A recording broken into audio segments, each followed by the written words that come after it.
Hello friend, welcome to my channel. আমি doctor Chandrakant. আজ আপনাদের শীতকালে ত্বকের যত্ন কীভাবে নেবেন, অর্থাৎ ত্বকের যত্ন নিতে গিয়ে কী কী পদ্ধতি, কী কী উপকরণ কীভাবে ব্যবহার করবেন, আজকে সে বিষয়ে আলোচনা করব। অর্থাৎ skin care in winter. Channel যদি নতুন, চ্যানেল সাবস্ক্রাইব করবেন। চলুন শুরু করা যাক।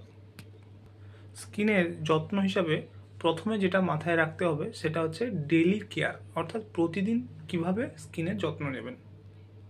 তো এক নম্বর হচ্ছে সঠিক ক্লিনজার ব্যবহার করতে হবে। ফোম ভিত্তিক ক্লিনজার এগুলো এড়িয়ে চলতে হবে। পরিবর্তে হাইড্রেটিং ক্লিনজার ব্যবহার করতে পারেন, কারণ এখানে গ্লিসারিন রয়েছে এবং হায়ালুরোনিক অ্যাসিড রয়েছে।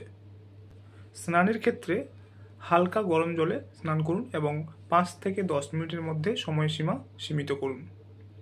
এরপর হচ্ছে ময়েশ্চারাইজার, অর্থাৎ শীতে ত্বককে ময়েশ্চারাইজ রাখতে আপনারা সিয়া বাটার, কোকো বাটার কিংবা পেট্রোলিয়াম জেলি কিংবা নাইট ক্রিম ময়েশ্চারাইজার ব্যবহার করতে হবে।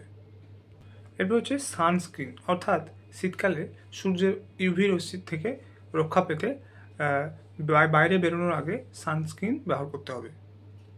তো এগুলো হচ্ছে ডেইলি কেয়ার, প্রতিদিন এই সমস্ত যত্নগুলো করতে হবে। এবং এক্সট্রা কেয়ার কী করবেন, শীতকালে ত্বক শুষ্ক থাকে বলে অতিরিক্ত স্ক্রাবিং বা এক্সফোলিয়েট এড়িয়ে চলুন। পরিবর্তে মাইল্ড এক্সফোলিয়েট ব্যবহার করুন, যাতে ল্যাকটিক অ্যাসিড বা ফ্রুট এনজাইম রয়েছে। ঠোঁটের যত্ন, অর্থাৎ গ্লিসারিন বা পেট্রোলিয়াম জেলিযুক্ত লিপ বাম ব্যবহার করুন।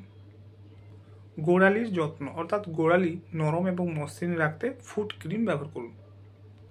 মুখের যত্ন, অর্থাৎ সপ্তাহে কয়েকদিন বেসন, হলুদ এবং দুধের মতো ফেস প্যাক ব্যবহার করতে পারেন। মনে রাখবেন, রেটিনল এবং স্কিন কেয়ার অ্যাসিডের মতো উপকরণ ব্যবহার এড়িয়ে চলুন, এগুলো কিন্তু ত্বককে আরও শুষ্ক করে দেয়।